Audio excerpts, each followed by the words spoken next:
নমস্কার বন্ধুরা, শ্রাবণীর পাকঘরে সবাইকে স্বাগত। সবাই খুব ভালো আছো তো? আমিও ভালো আছি। ঠান্ডা কিন্তু খুব ভালোই পড়েছে, তাই না বলো?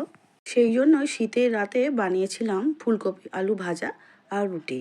তো চলো কীভাবে ফুলকপি আলু ভাজা আমি করি সেটাই আমি তোমাদের সঙ্গে শেয়ার করছি। প্রথমেই কড়ার মধ্যে বেশ খানিকটা জল দিয়েছি আর নুন আর হলুদ দিয়ে দিচ্ছি। এটা জলটা গরম হওয়ার জন্য অপেক্ষা করব। আর ওইদিকে আগে থেকে ছোট্ট ছোট্ট করে কেটে নিয়েছি আলু আর ফুলকপি। খুব ভালো করে সব কিছু একসঙ্গে ধুয়ে রেখে দিয়েছি। এবারে কড়ার জলের মধ্যে ফুলকপি আর আলু দিয়ে দেব। যেহেতু আলুটা সিদ্ধ হতে একটু দেরি হয়, সেই জন্য আলুটা 2 মিনিট আগে দিয়েছি। আলুটা সামান্য সিদ্ধ হয়ে এসেছে, সেই সময় আমি ফুলকপিগুলোও তুলে দিলাম।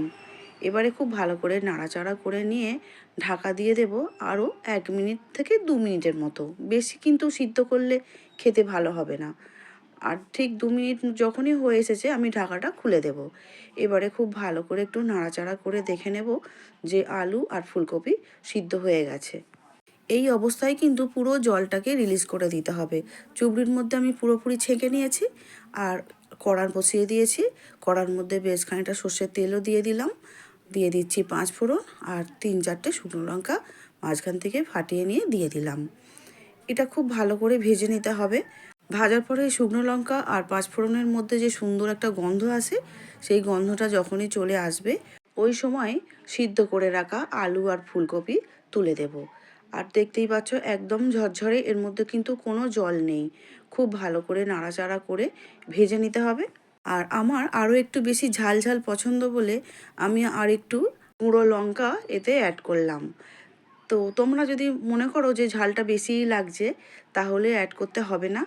আর হ্যাঁ, একটা কথা বলে রাখি, এখানে কিন্তু কাঁচা লঙ্কা দিলে কিন্তু সেই স্বাদটা আসবে না। সেই জন্যই আমি শুকনো লঙ্কাটা দিয়েছি। আর দিয়ে দিলাম অল্প একটু কাসুরি মেথি। কাসুরি মেথিটা এখানে নাও দিতে পারো, কোনো অসুবিধা নেই। রেডি হয়ে গেল আমাদের ফুলকপি আলু একদম ঝরঝরে ভাজা। দেখতেই পাচ্ছ আমি নাবাচ্ছি, এর মধ্যে কোনো জড়তা নেই। কাছের বা দূরের যে বন্ধুরা এই মুহূর্তে ইউটিউব চ্যানেল থেকে আমার রান্না দেখছো, প্লিজ আমার চ্যানেলটিকে সাবস্ক্রাইব করে আমার পাশে থেকো। আর বেল আইকনটা অবশ্যই প্রেস করে দিও, যাতে নতুন রান্না ছাড়লে তোমার কাছে প্রথমেই পৌঁছে যাব। আর রোজ যে বন্ধুরা আমার ভিডিও দেখছো তাদেরকে অসংখ্য অসংখ্য ধন্যবাদ। এই রকমভাবে ফুলকপি আলু ভাজির সঙ্গে রাত্রিবেলা কিন্তু রুটিটাই ভালো লাগে। আর যদি মনে হয় দুপুরবেলা ভাতের সঙ্গে খাবে, তাহলে ফুলকপি আলু ভাজার সঙ্গে কিন্তু একটু ডাল রাখতেই হবে, তাতেও কিন্তু দারুণ লাগে। বানানোর পর তোমরাই ঠিক করো রুটি পরোটা না ভাত কোনটা দিয়ে খাবে। আমি আজকে সঙ্গে নিয়েছি গরম গরম রুটি আর গরম গরম ফুলকপি আলু ভাজা।